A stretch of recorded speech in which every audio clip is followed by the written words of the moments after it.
امریکہ اور ایران نے طے شدہ وقت سے پہلے ہی جنگی ماحول کے خاتمے اور اب نئے ہرمز کی بحالی سے متعلق مفاہمتی یادداشت پر الیکٹرانک دستخط کر دیے، جس کے بعد معاہدہ باضابطہ طور پر نافذ العمل ہو گیا۔ امریکی اور ایرانی حکام کی جانب سے اس پیش رفت کی تصدیق کرتے ہوئے بتایا گیا ہے کہ دونوں ممالک کے صدور نے معاہدے کے حتمی متن پر دستخط کیے، جس کے بعد خطے میں کشیدگی کم کرنے اور بحری آمد و رفت کو معمول پر لانے کے اقدامات شروع کر دیے گئے۔ سفارتی ذرائع کے مطابق ابتدائی منصوبے کے تحت اس معاہدے پر دستخط جمعہ کو سوئٹزرلینڈ میں ہونے تھے، تاہم فریقین نے حالات کی نزاکت اور آب نئے ہرمز کی جلد بحالی کی ضرورت کو مد نظر رکھتے ہوئے طے شدہ وقت سے پہلے ہی تمام رسمی کارروائی مکمل کر لی۔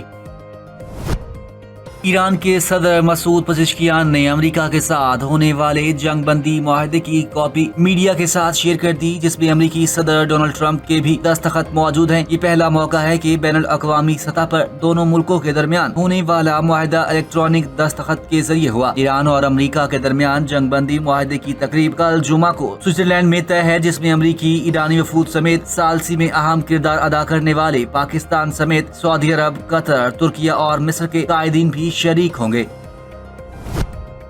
وزیر اعظم پاکستان شہباز شریف نے ایک بڑی سفارتی کامیابی کا اعلان کرتے ہوئے بتایا کہ امریکہ اور ایران کے درمیان تاریخی اسلام آباد مفاہمتی یادداشت پر الیکٹرانک دستخط مکمل ہو گئے۔ معاہدے پر دونوں ممالک کے صدور نے دستخط کیے، جبکہ پاکستان نے ثالث کے طور پر اس کی توثیق کی۔ ایکسپر اپنے بیان میں کہا، اعلیٰ ترین حکومتی سطح پر ہونے والے اس معاہدے نے اس امر کا واضح ثبوت دیا ہے کہ واشنگٹن اور تہران تنازع کے حل کے لیے سفارتی راستہ اختیار کرنے پر متفق ہیں۔ مفاہمتی یادداشت فوری طور پر نافذ العمل ہوگی۔ وزیر اعظم نے کہا، معاہدے کے تحت پہلے مرحلے میں ایران فوری طور پر آبنائے ہرمز کو بحری آمد و رفت کے لیے کھول دے گا، جبکہ امریکہ اپنی بحری ناکہ بندی فوری طور پر ختم کرے گا۔ وزیر اعظم شہباز شریف نے کہا، پاکستان شریک ثالث ریاست قطر کے تعاون سے 19 جون 2026 کو سوئٹزرلینڈ میں اس تاریخی پیش رفت کی یاد میں باضابطہ تقریب کی میزبانی کرے گا۔ شہباز شریف نے امریکی صدر ڈونلڈ ٹرمپ کو خراج تحسین پیش کرتے ہوئے کہا کہ ان کی سفارتکاری سے وابستگی اور تنازعات کے پرامن حل کو ترجیح دینے کی پالیسی نے ایک ایسے بحران کا خاتمہ ممکن بنایا جو پورے خطے اور دنیا کے لیے تباہ کن نتائج کا سبب بن سکتا تھا۔ وزیر اعظم نے معاہدے کو پایہ تکمیل تک پہنچانے میں اہم کردار ادا کرنے پر امریکی مذاکراتی ٹیم کے ارکان J D Vance, Steve Witkoff اور جیریڈ کشنر کی خدمات کو بھی سراہا۔ وزیر اعظم شہباز شریف نے ایرانی قیادت کو خراج تحسین پیش کرتے ہوئے سپریم لیڈر آیت اللہ سید مجتبی حسینی خامنئی اور ایرانی صدر مسعود پزشکیان کے بصیرت، دور اندیشی اور امن کے لیے عزم کو سراہا۔ وزیر اعظم نے ایرانی مذاکراتی ٹیم کے ارکان محمد باقر غالباف، عباس عراقچی اور اسکندر مومنی کی کوششوں کو بھی معاہدے کی کامیابی میں کلیدی قرار دیا۔ شہباز شریف نے قطر کی قیادت کی تعمیری شمولیت اور سفارتی تعاون کو خصوصی طور پر سراہا، جبکہ سعودی عرب، ترکیہ اور مصر کی قیادت کے کردار کو بھی ناگزیر اور انتہائی اہم قرار دیا۔ شہباز شریف نے خصوصی طور پر فیلڈ مارشل عاصم منیر کا ذکر کرتے ہوئے کہا کہ ان کی انتھک کاوشیں، بے لوث وابستگی اور پس پردہ سفارتی کردار اس پیش رفت کو ممکن بنانے اور خطے میں امن و استحکام فروغ دینے میں فیصلہ کن ثابت ہوئے۔ امریکہ ایران مفاہمتی یادداشت پر دستخط کی تقریب، پاکستانی وفد سوئٹزرلینڈ پہنچ گیا۔ سفارتی ذرائع کے مطابق ایڈوانس وقت میں دفتر خارجہ کے اعلیٰ حکام شامل ہیں۔ پاکستانی وفد دستخط کی تقریب کے انتظامات اور سفارتی امور کو حتمی شکل دے گا۔ سفارتی ذرائع کے مطابق پاکستانی وفد کی قیادت وزیر اعظم شہباز شریف کریں گے۔ پاکستانی وفد امریکہ اور ایران کے درمیان مفاہمتی یادداشت پر ہونے والی باضابطہ دستخطی تقریب میں شرکت کرے گا۔ سفارتی ذرائع کے مطابق امریکہ اور ایران کے درمیان مفاہمتی یادداشت پر باضابطہ دستخط کی تقریب 19 جون کو ہوگی، جہاں مختلف ممالک کے نمائندوں کی بھی شرکت متوقع ہے۔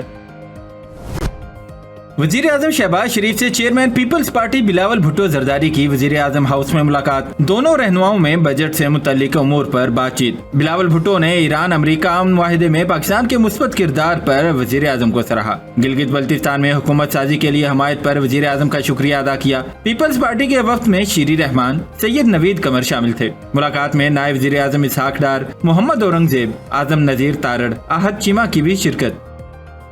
I stand before this August House today to present a rupees 3.56 trillion, including a development outlay of rupees 750 billion with no new taxes budget 2026-27 of the government of Sindh for the 13th time, including 11 consecutive budgets. an honor and responsibility that no other elected representative has ever been entrusted with.